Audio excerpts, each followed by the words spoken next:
YouTube మిత్రులకు ధన్యవాదాలు. Matrimony second marriage bureau అండి. మీరు మీ భార్యతో పడక సంసార జీవితం సాగించలేక విడాకులు తీసుకొని మనశ్శాంతికరమైన జీవితం గడపాలి అనుకున్న వాళ్ళకి మా మ్యారేజ్ బ్యూరో ద్వారా రెండవ పెళ్లి సంబంధం చేయించబడును.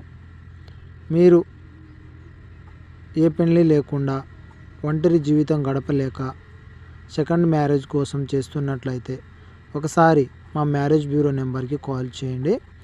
లివింగ్ రిలేషన్షిప్ మా ప్రత్యేకత. ఆడవాళ్ళతో రిలేషన్షిప్ వాళ్ళతో మాట్లాడడం కొరకు మేము ప్రత్యేకత చూపిస్తాము. మీకు ఆడవాళ్ళతో మాట్లాడాలనే ఆలోచన ఉండి ఏం చేయాలో తోచక ఉన్నట్లయితే మాకు ఒకసారి కాంటాక్ట్ అవ్వండి. సెకండ్ మ్యారేజ్తో పాటు లివింగ్ రిలేషన్షిప్ కూడా మేము కల్పిస్తాము. మా ఛానల్ని దయచేసి సబ్స్క్రైబ్ చేసుకోండి. వీటికి సంబంధించిన పూర్తి డీటెయిల్స్ మేము ప్రతిరోజు వీడియోలో పెడుతుంటాము.